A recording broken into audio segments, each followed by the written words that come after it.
I'm Dina. Welcome to the Grim Curriculum. Hello. How are you this fine day? I am fantastic. How the heck are you? I'm really good. I know we talk about the weather a lot, but we've been getting some more moisture, and it's rained, and everything is now green and lush and not brown and crusty anymore. It smells so good. It does. But what I was going to follow up with that is you lent me a book last week. I did. Called The Monster of Florence. Mm-hmm. I am very much enjoying it. You're reading. Yes. I'm trying. Honestly, I almost read the whole, I wanted to sit down and just crush it because it's so good. Wow. But I'm purposefully dragging it out so I don't, because it's very well done. It's based on a true story. Okay. And I'm about 3/4 of the way through.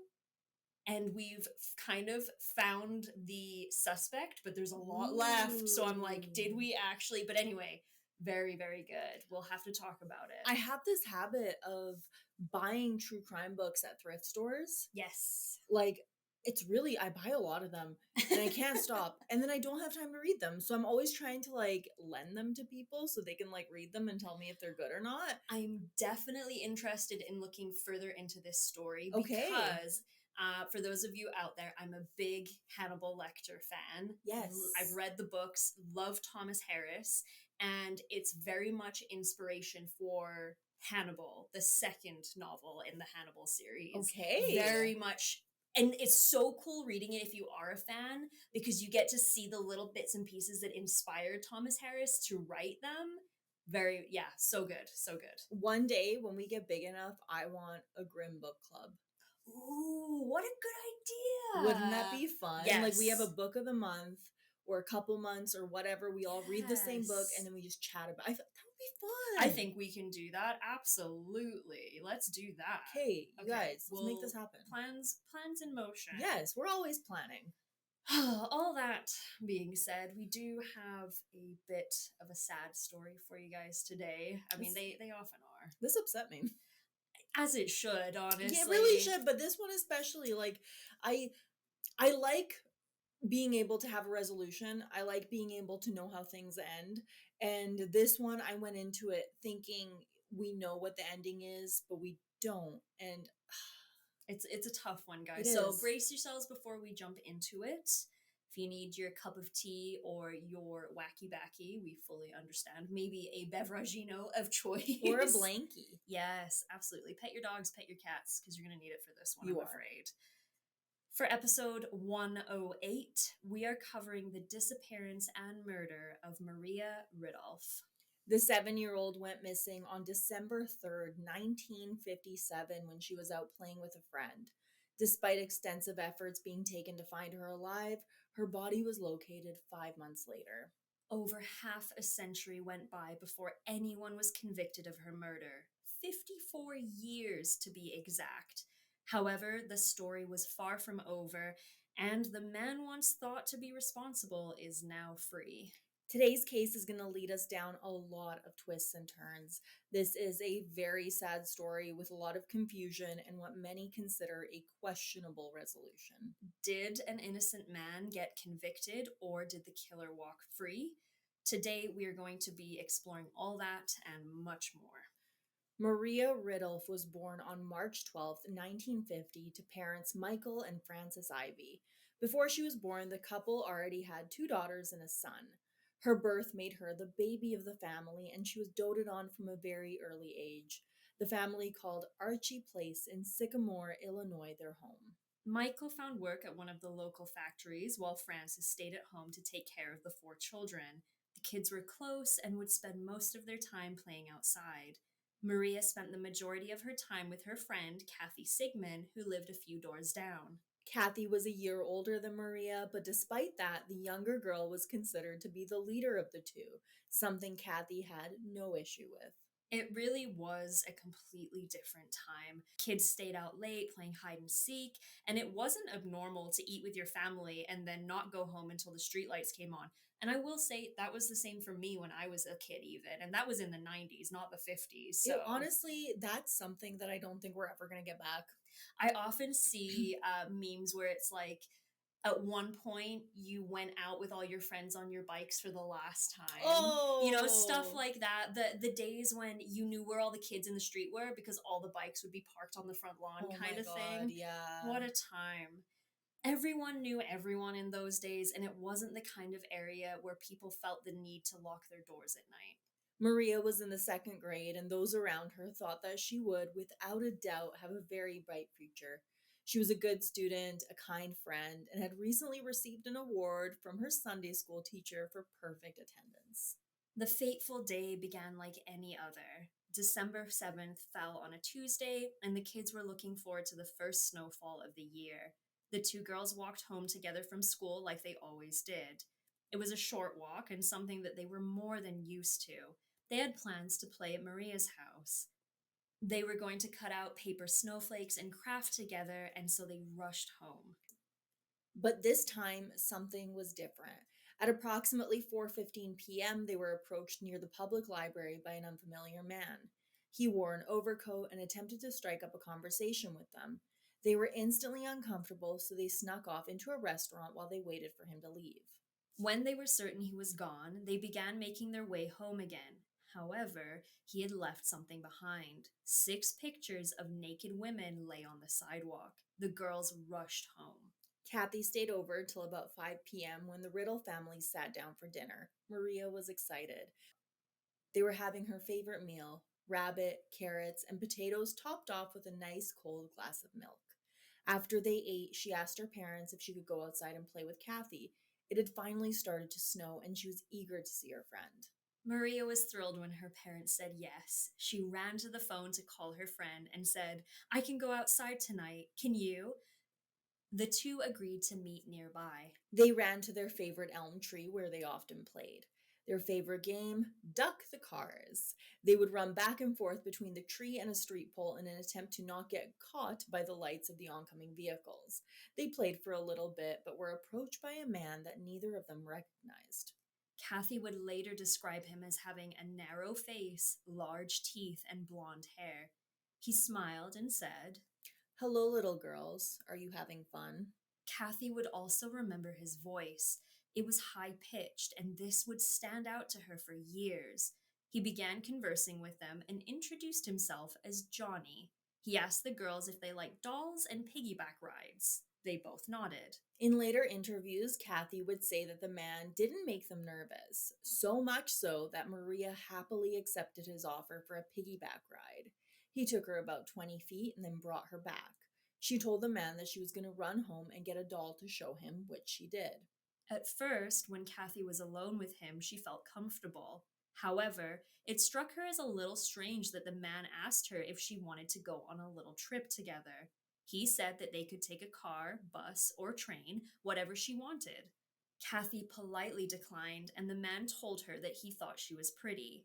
There are some reports that say he either touched her inappropriately or attempted to. Maria made her way home and grabbed her doll. During that time, she saw both of her parents and briefly chatted with them. She did not mention Johnny.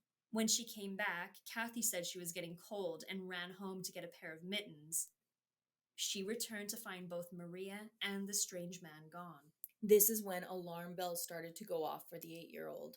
She had made her way to the Ridulph home and asked Maria's brother if she had come home. He told her that she was still playing outside and sent Kathy on her way. He didn't think much of it until minutes later when she returned and told him that she couldn't find his sister anywhere. At first, no one seemed too worried. Perhaps Maria was hiding, so they sent her brother Chuck to look out for her. Their lack of panic at first may seem strange in hindsight, but the important thing to remember is that this was genuinely a very different time. Kids would stay out late playing, and overall, the world was a much more trusting place. And I think as well, perhaps if Kathy had mentioned a strange man, their reaction might have been a little bit different. Oh, absolutely. But they didn't think there was anything to be concerned about, right? No. And of course, this is before we had Amber Alerts, and overall, it just wasn't the kind of town where people went missing, let alone kids. However, the gravity of the situation soon became apparent when Chuck returned home and said he couldn't find her either. Public records state that it was about an hour before police were called. By then, her family had organized a small search of their own, and some of you might be wondering, why was it an hour? I looked into this. Her dad genuinely thought she was just out playing, and he didn't want to call the police and bother them and then be embarrassed when she just kind of like showed up afterwards, because this just wasn't something that happened then.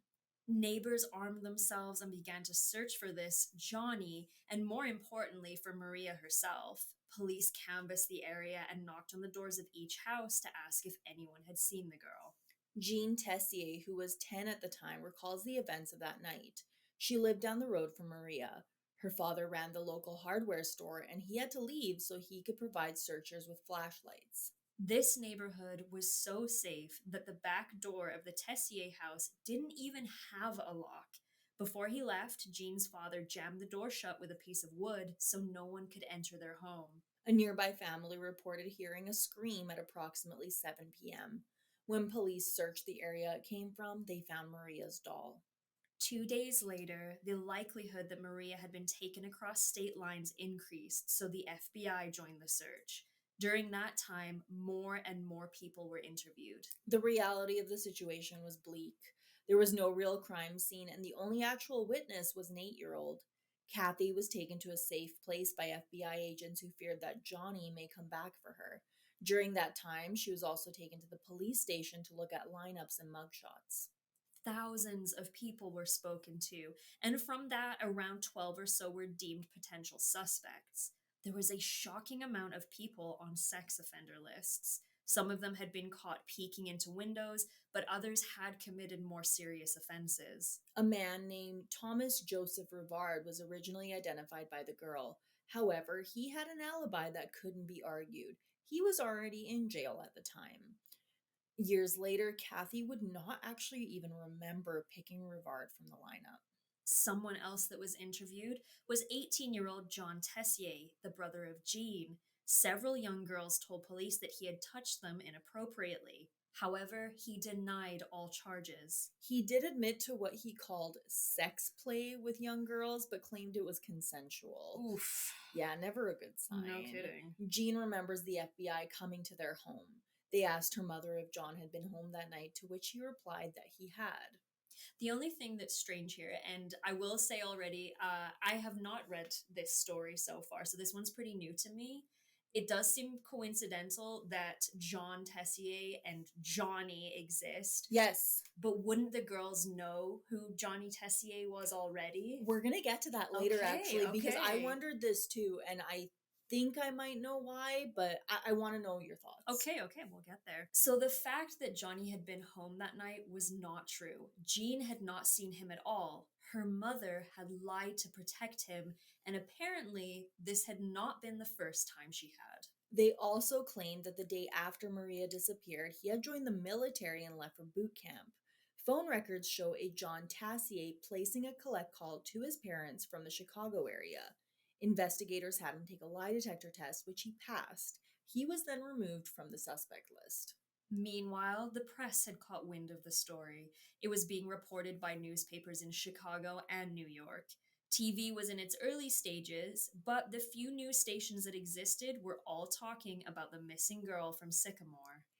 Head of the FBI, J. Edgar Hoover, told his men that the case was of utmost importance and asked for daily updates.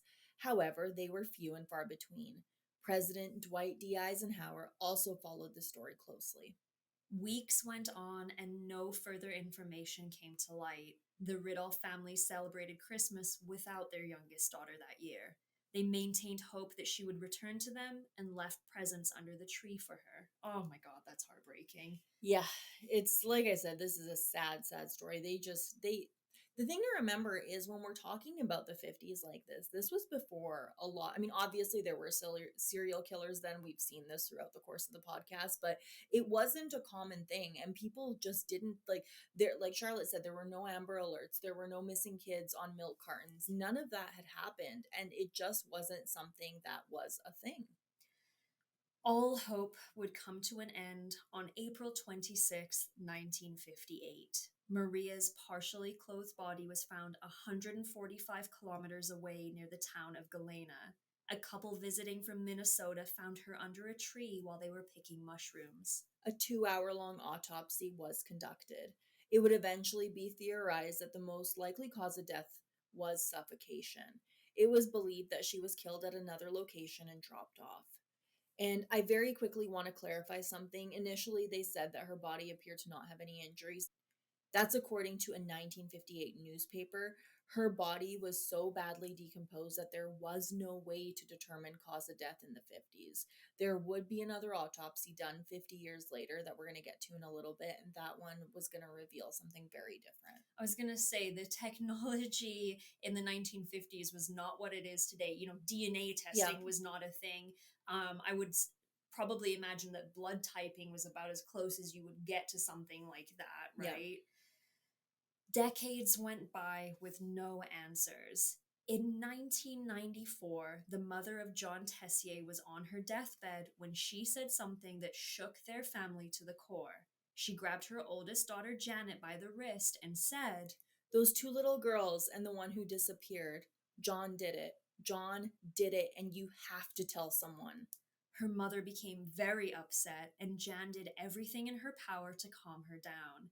She promised her that she would take care of it. Her mother passed a few weeks later. Janet made it her mission to honor her mother's dying wish. Her siblings were skeptical, but they eventually supported her in her quest to find answers. Jan approached both the local police and the FBI. However, they told her that John had passed a lie detector test and he had an alibi and said that they would not investigate further. Which, again, we know that or polygraph tests are notoriously unreliable. Absolutely. In 1997, the case was officially closed, and a man named William Henry Redmond was said to be Maria's killer. In 1988, he was accused of killing an 8-year-old girl in Pennsylvania in 1951. However, those charges were dropped. He was also suspected in a different kidnapping that year. The case of Maria Ridulph was considered closed but not solved. William died in 1992. Years later, Jan was talking to a friend about the case. He told her to pursue it further, so she contacted the Illinois State Police via email. 2 days later, Special Agent Brian Hanley phoned her saying he wanted to talk. He set up an interview, and that's when everything began to unravel. Janet told him about the lie her mother had told that night. John hadn't been home. Not only that, she told him that her brother had sexually assaulted her numerous times. This new information raised more questions than it did answers, but it was enough to reopen the case. Kathy Sigmund, now Chapman, was located and questioned once again. By this point, it was 2008, and Kathy was a 61-year-old grandmother. She was shown 6 photos of men who had lived in the Sycamore area, one of them being John. She picked up his photo and immediately said that she knew it was him. And I'm going to get back to what Charlotte just mentioned. How did she not recognize him if this was potentially John? She would later say he was 10 years older than them. They knew the kids in the area. They knew the parents in the area. They didn't necessarily know the brothers and sisters. And the other Tessier children weren't their age. Like, Janet was 10 when all of this happened, and the girls were, I mean, they were 8, but still, like, they were Not 7 in the and 8. same grade. Yeah, exactly. And you didn't associate it was a town of 7,000 people. Well, and essentially in those days, if John was 17 or 18, he probably wasn't in high school anymore. He was probably working already, if anything, right? He had been kicked out of high school, actually. He had Ah. gotten into some trouble with some teachers, so he wasn't going to school in the area. So it's a really good point for you to bring up. Yeah, so essentially they wouldn't have interacted unless they were friends. And like you said, the other Tessier kids did not interact with them on a daily basis usually, so they weren't friends or anything. So fair enough. State police investigated the timeline and found that it would have been possible for John to kidnap Maria and make the collect call that had originally sealed his alibi. John's former girlfriend provided police with an unused train ticket to Chicago, which meant that he could have driven his car there and back to Sycamore. A friend of his remembered seeing his car in town that day. John, now in his 70s, had spent 13 years serving in the military. He had left the service to become a police officer. In 1982, he took in a 15-year-old runaway. This girl would later testify that he sexually assaulted her during this time. He would be terminated from the police force shortly after and sentenced to 1 year probation. Something I didn't include in the script that now I'm thinking back, I'm like, hey, wait. There was another girl that around that time said that John really liked to give piggyback rides. Oh, And there was one instance no. where he gave her a piggyback ride and she just wanted him to put her down and he refused until her dad saw and her dad made him stop. That's awful. Don't, I shouldn't have to say this. No. Don't touch kids, guys. Yeah, seriously. Like, yeah, I want to know your thoughts by the end of this, Charlotte. We'll get We're there. going to discuss it. When the case was reopened, he had legally changed his name to Jack Daniel McCullough and was working as a security guard in the retirement community he now called home. When he was questioned, he told investigators, I did not kidnap that little girl. Look in my eyes. She was loved in the neighborhood. She was a little girl with big brown eyes, and she was sweet as could be, hardly said a word to anybody, and everybody loved her. it strikes me strange, and it also struck investigators as strange that he remembered these very specific details about Maria. They would later say it seemed as if he was talking about someone that he was obsessed with, and those are their words. He also told them that he knew the real identity of the killer the entire time, which was also a red flag. Why hadn't he reported the information 50 years earlier? He said the guy looked a lot like him and had been his height. However, he couldn't really give them any more information. At first, he was cooperative, but the more he was questioned, the more aggressive he became. One of the things that they pointed out when it came to this is he was constantly saying, the guy looks like me, the guy looks like me. He never said, this guy matches the description. He was saying he looks like me. Doth the lady protest too much? Eventually, he refused to answer any more questions. He was arrested and charged with the murder of Maria. Both the Riddle family and the Tessier family pushed for this. Shortly after, Maria's remains were exhumed and another autopsy was performed. And one thing, I keep chiming in, I'm sorry. No, by all means. One thing that really bothered me is the first crime scene. They did not take photos during her autopsy because they were worried that the photos would leak and they would end up in the newspapers. And nobody wants exactly that. Yeah. However, the second autopsy, they took photos, and those photos are on the internet. You absolutely should be taking photos at an autopsy. Yes. Anything that's a criminal investigation, obviously, take photos. Yeah. I understand the fear of things being leaked, but to me, that is not enough of an excuse to neglect your duty to do that. No. And I mean, they did this to protect the families. Of course. And so when I kind of heard that first part, I was like, oh, good, there's no terrible autopsy photos to stumble upon. Wrong. And then I'm reading the report and it's like, oh no, there's their skeleton. I think in a lot of ways throughout history, because of the sort of, during World War II, they called it ungentlemanly conduct, right? Yeah. It's like, yes, we could do that to get a means to an end, but it wouldn't be very gentlemanly of them. What I'm trying to say is they, in protecting the families, did them a disservice in the long run, because then those photos and that evidence wasn't there to look back on. I do agree with that. In the end, no DNA evidence was found. However, further inspection of her body showed marks on her sternum and neck consistent with stabbing. It was determined that the autopsy in 1951 had ruled incorrectly because of the level of decomposition. Technology also changed a lot since then, which allowed them to gather information more accurately. The trial began in September of 2012. The prosecution stated that John had been attracted to Maria and had originally just wanted to kidnap her to assault her. However, he ended up killing her. Their witnesses included Kathy, various neighbors, and police officials. Kathy was considered the main witness. 3 of John's cellmates stated that he talked about the murder to them, but their information was inconsistent and eventually ruled out.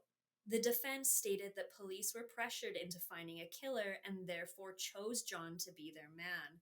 They pointed out that there was no physical evidence or proof that John was in the area at the time of Maria's kidnapping. Despite that, he was officially found guilty on September 14th, 2012, and he received a life sentence. And believe it or not, this is when things get really complicated. In 2015, John filed a petition asking that his murder conviction be set aside. It was originally dismissed, but his original public defender stayed in touch with him. A short while later, he asked the court to reconsider his appeal. Evidence was reviewed, and this is where things get really hazy. State Attorney Richard Schmack, what a name, Schmack. Richard Schmack, he concluded that there was evidence that showed John was innocent. He proved evidence was kept from the trial that clearly showed where he was that night and proved that he could not have made the phone call and come back to Sycamore due to the road conditions that night. This proved that John could not have been there at the time of Maria's disappearance. Following a hearing in March 2016, a new trial was ordered and the charges against him were dismissed. There was, however, a loophole. They were dismissed without prejudice, meaning he could be tried again for the murder if a prosecutor saw fit to do so. The remaining Ridulph family members filed a petition to replace Schmack, but this was denied. On April 12th, 2017, John Tessier, now Jack McCullough, was officially declared innocent. Apparently, on the same day he was exonerated, a letter was sent to Richard Schmack that shared the identity of the killer. That name has never been released. This is a unique case because technically it's unsolved. However, there are a lot of people out there that say we had the killer and we let him go. Ooh. Based on the information we've had today, I would have to agree. Yeah. So, will the truth ever be found out? It's kind of hard to say at this point. So, unless someone decides to confess to the murder or we have another deathbed confession to go off of, we may never really know the truth about what happened to Maria Ridulph. Where's your head at, girl? I really like Johnny for it. I know they say that he couldn't have been there because he was making a phone call. There's a lot of red flags about that man, and even if he didn't hurt and kill Maria in the first place, I think there is certainly a lot of reasons he should have been in prison after the fact anyway. Yep. Oh man, it makes me so sad. All these awful stories seem, why do they always happen around Christmas time too? I know. It's awful. It's the same thing with like John Benet Ramsey happening literally on Christmas Eve. John List. Same with them. And then the Lawson family. The Lawson family, same thing on Christmas. What do y'all have against Christmas? My God. But in the end, I mean, the evidence stated he couldn't have been there. I don't know, man. I mean, it's a sad case to begin with. Well, but anytime, most of the stories that are like this, of course, are terrible. In fact, all of them. But it hits so much harder when it's a child. And for me, like, I like closure. You know what I mean? Like, I like knowing what happened, or even, you know what, even knowing that a case is unsolved and being like, okay, we don't know who the killer is. I can handle that. This, though, it's just like, what happened? Now we have him, now we don't. Now we have him, now we don't. Yeah, and I mean, there were other suspects. We mentioned a few, but none of them really seemed to have much merit. And at the end of the day, he was the closest thing that we're going to get to a suspect. And we had a deathbed confession in this story already from his mother. Are we going to have another one from him? I don't know. I mean, the guy's in his 70s now, but it's one of those things where I feel so bad for her family because they never really got an answer. They really never did. And they petitioned. They tried to say like, oh, well, maybe they were pushing for a conviction because it was an election year. And there were a lot of other things that were kind of going against them in that sense. But I don't think you should convict an innocent person, obviously. But at the same time, it's like, the truth is very muddled in this story, and I hate it. Absolutely. There is also a part of me as well that we established that Johnny Tessier, even if he did have nothing to do with Maria's death, had some very big other red flags. And I almost wonder, with his mom being on her deathbed at the time, was she thinking clearly? You know, was she really, Yes. was she confusing it with something else? If he had gotten up to other stuff, was she confusing it with that? That kind of brings a whole other level of haziness into the story as well. Yeah. How much can we go off of deathbed confessions, especially when someone is, you know, in their senior years of life Yeah. and dying? I, like you say, I wish we could get some closure on this. I hope someday they do, but as of right now, it's closed but unsolved. I try to be optimistic. I talk about it all the time, you know, ancestry.com, 20, like all of those tests, like we're seeing cases get solved, but my optimism's kind of gone at this one. I'm feeling pretty hopeless. Yeah, I'm not sure that we're going to get a solid answer out of this one anytime soon, that's for sure. The really depressing thing is anytime we cover a case, I love to go on Reddit and see what people are saying about it. And I found posts from around the time that he was originally convicted that were like, we did it, we solved it, yay! Oh. And people were so happy. And then, womp womp. Yeah. Oh, that is so much worse. And for the family too, to be like, yes, we got the bastard. Yep. Oh wait, he's walking free. Yeah. Rough. And the fact that he became a cop, there's something about that too where I'm just like that. A cop who lost his job because he assaulted a 15-year-old girl. Yeah. Just lock him up. Lock him up. There's so many unanswered questions here, and this is a story with absolutely no closure, you guys. So sorry about it. Sorry about that. Yeah. All right, here we are at the end of the episode as always, and so we're going to give a humongo shout out to our fabulous patrons over on Patreon. Yes, and before we do that, really quick, I just want to say something. We have updated our Patreon a little bit. If you join for free, you will still get access to early episode reveals. So patreon.com/thegrimcurriculum, join it so you get those, because I mean, that's pretty fun. You know what we're going to talk about ahead of time. And next week we have a cryptid. Yay! We haven't done a cryptid in a long time. I know! I love covering cryptids. I will say, at my day job, the news has gone around that I am part of a podcast. It seems to be spreading, and one of the lovely gents over in our accounting department came over today, and he is just a wonderful human being. And he goes, I heard you have a podcast, a crime podcast. And I was like, oh, shucks. Like, yeah.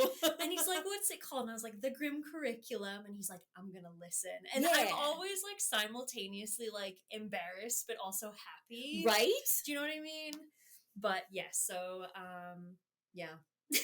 I've had a moment where it was, holy shit, that's you guys? Oh, I had one of those happen, and like I almost peed my pants. I was so excited. Like I was trying to be cool about it, but I wasn't.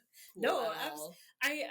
It's such a strange thing to be recognized for, I guess. Right? I'm always not worried, but I'm interested to see if ever we're in public and someone like hears our voices and is like, wait a second. Right, you're gonna say the word murder out loud and someone's gonna be like, what? All right, patrons, we love ya. We do. Atlantean Jedi, Bob, Brian, Hillary, Judy, Kevinus Musicus, Lisa Mayhem Mudkip, and Steven Centauri. You are amazing. You are. Thank you so much for your support. For those of you who have been listening for a long time, you'll recognize these names. We say them pretty much every week because you beautiful patrons have been with us basically since we started Patreon. You guys are immortalized. Oh my Seriously, goodness. like, the we love you. Commitment to the bit. We're here for it. Yeah, that is commitment. It really is. Alrighty, guys. Well, thank you all so much for listening. This has been The Grim Curriculum. I have the dumbest fact for you because I kept looking through facts and everything was depressing, and I was like, we don't need something depressing today. Oh, so we have an actual fun fact. Well, we can call it that. Okay. So the little dot above the lowercase I and J in the alphabet is called a tittle. It is. I did know that one already, I will say, because I took a typography class when I was in design school. And of course you did. That was one of the first things our teacher said. And I was like, ooh, a tittle. I like a tittle. That. Yes, oh, tittle. You know what? I know this is getting a little long for a fun fact at Let's the end hear of the it, episode. girl. Let's hear it. But the top of a J, when it's a line, Yeah? or the line through a T, is called a jot. I kind of thought it'd be called like a dickle or something like that. Yeah, it's called a jot. So that's what it means when you jot something down. Oh, That's where it comes there's from. so many. Okay, we are providing with the facts Yes, today. and something a little different than the usual dark and depressing, creepy stuff. So You're welcome. You're welcome. Bye.